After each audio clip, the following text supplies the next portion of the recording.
Hi lovelies, and welcome in my creative little corner. Today I would like to share some ideas for divination tools with you that are both free and easy to use. Some can be found in the natural world around us, and some we will craft out of simple ingredients found in nature or make out of common household items. But first we want to dive deeper into what divinatory objects are and what they are used for. Divination is defined as the attempt to gain insight into a question or situation by way of an occultic, standardized process or ritual. It has been practiced over millennia, from the oracles in ancient Greece and Egypt to the astrologers of Rome. The herbal induced trances and scrying rituals of the Mesoamerican religions to the art of onmyodo in Japan. And even today, many still make use of divination out of spiritual beliefs, goals of personal development, self-care, or esoteric practice. Divinatory tools are ways or instruments that we use to achieve an insight into our personal questions, decision-making processes, or attempts to predict certain outcomes. They are basically the physical tools that help us come to conclusions. But they are not only used for the mainstream, often incorrectly assumed definition of divination, which would be a form of predicting the future. I, for example, do personally not believe in fortune telling or our ability to look into a fixed future. However, I use divinatory tools to reflect on questions or current life situations as a little tool to help me make thought-through decisions. The tool is there to bring thoughts from my subconscious to the surface.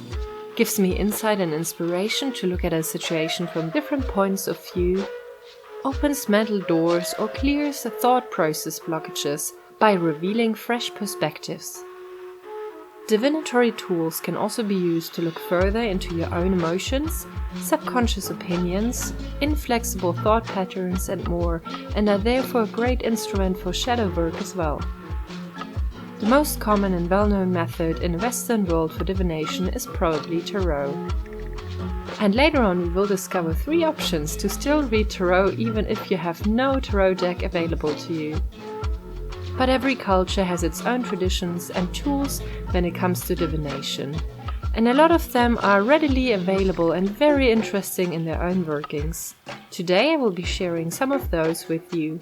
We will be looking into very easy to read options that don't require much previous knowledge or studying like palmistry, numerology or astrology. We will also be looking at tools that can answer open questions and don't just give plain yes or no answers like a pendulum or Ouija board. Feel invited to leave your favorite method of divination in the comments down below for others and me to find. So, let's dive into 5 of our easy and no-cost options. Runestones.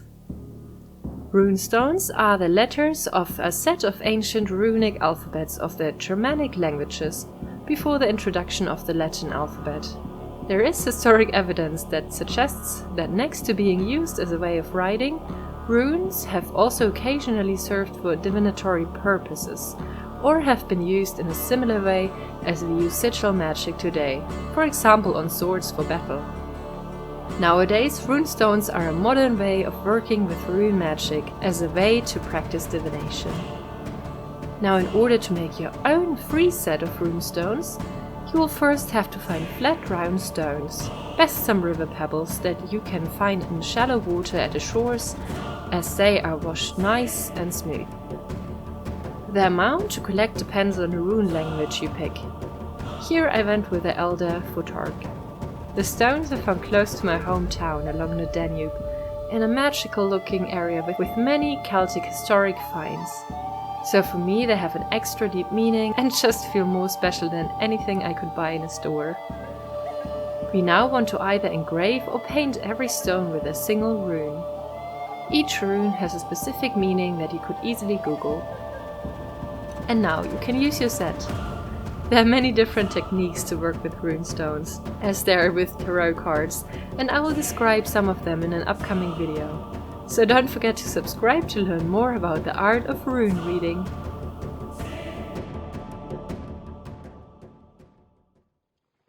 Scrying. Scrying has been used throughout history in many cultures in various forms. It is one of the most readily available method of divination, as you can use many things that naturally occur or exist in the world around you as your scrying tools. Some people prefer to stare into a burning fire or the smoke of it. Some will lay on their back and discover figures in the clouds. Others prefer watching shadows on the floor or against the wall, while some enjoy finding signs in the movements of leaves of a tree in the wind. A lot of times shiny surfaces are used, like special crystal balls, mirrors or black obsidians.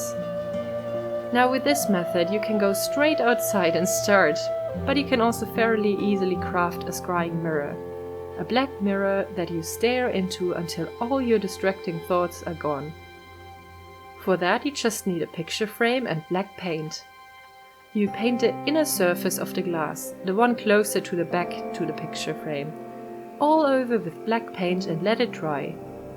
Then you put the glass back in the frame and you can use it already.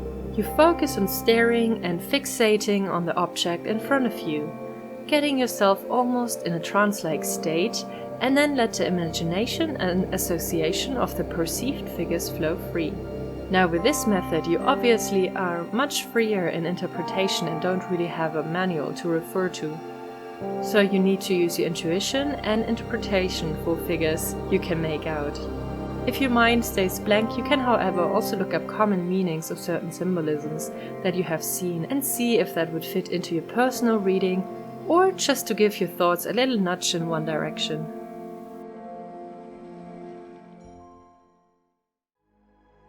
The Celtic Ogham. A third method I want to share with you today is the Ogham, also known as the Celtic tree alphabet. It is nowadays another great tool for divination that uses a specific set of runes, ancient Celtic runes to be precise. Each rune corresponds to a tree that has a different message for us.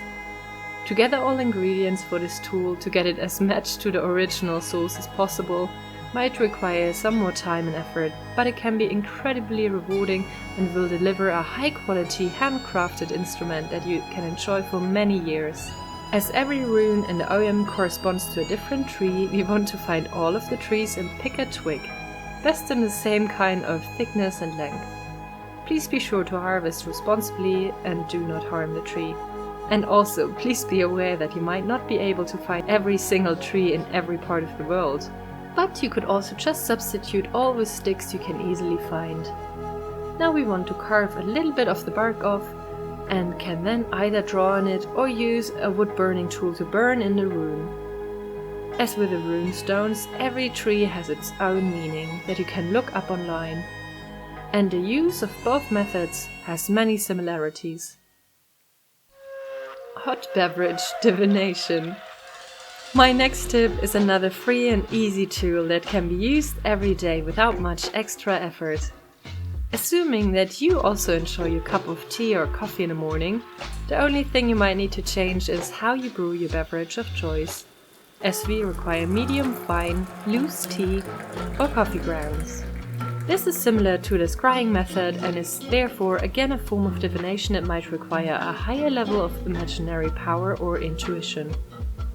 There are many ways to read a tea leaf or coffee ground oracle, and I will introduce more on that topic in my upcoming divination tea ceremony video. But it all boils down to seeing certain figures in the leftovers of your cup.